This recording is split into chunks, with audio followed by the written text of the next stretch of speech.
Pemirsa, wacana pemanfaatan dana non-APBN untuk membiayai program makan bergizi gratis yang jadi andalan pemerintahan Prabowo Subianto Gibran Raka Buming Raka mulai muncul.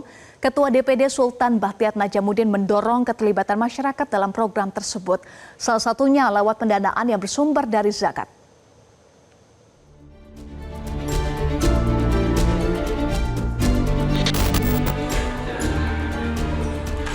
Tidak lama setelah program makan bergizi gratis diluncurkan, pemerintah muncul sorotan baru.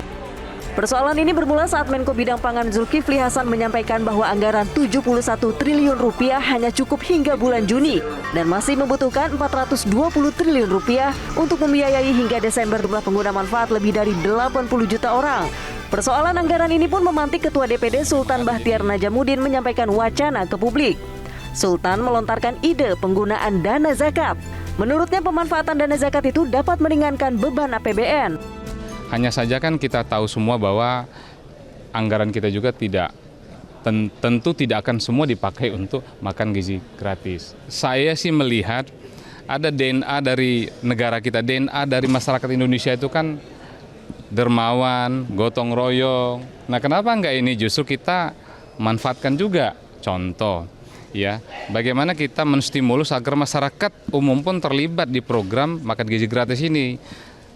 Di antaranya adalah saya kemarin juga berpikir kenapa enggak ya zakat kita yang luar biasa besarnya juga kita mau libatkan ke sana. Itu salah satu contoh sehingga pemerintah tidak bekerja sendiri dengan anggaran yang ada.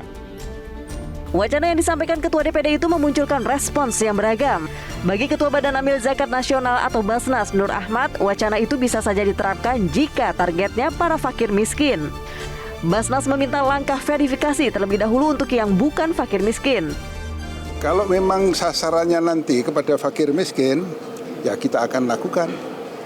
Ya, artinya bahwa prioritas kita adalah untuk membantu fakir miskin. Bagaimana dengan yang tidak fakir miskin? Tentu kita akan verifikasi. Jadi kalau semuanya ke fakir miskin, itu adalah asnaf yang memang mustahik yang perlu dibantu oleh Basnas. Sementara Kepala Staf Kepresidenan AM Putranto menilai tidak tepat penggunaan dana zakat untuk program makan bergizi gratis.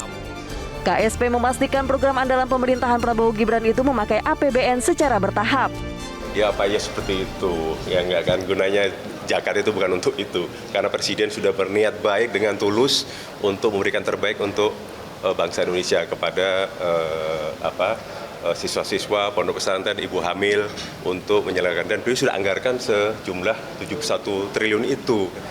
Jadi tidak mengambil ke dana yang lain-lain. Beliau sudah betul-betul loh luar biasa. Jadi tidak ada yang bilang ngambil dari mana tadi?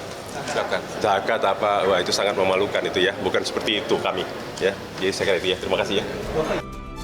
Di sisi lain, ekonom Selyos Nailul Huda mengingatkan sejak awal program makan bergizi gratis penuh risiko di tengah kondisi penerimaan negara yang terbatas. Jangan sampai keuangan negara tidak cukup kuat untuk mendukung program tersebut dan malah menyebabkan penambahan utang negara. Dari Jakarta, Tim Liputan Metro TV. Jelajahi cara baru mendapatkan informasi. Download Metro TV Extend sekarang.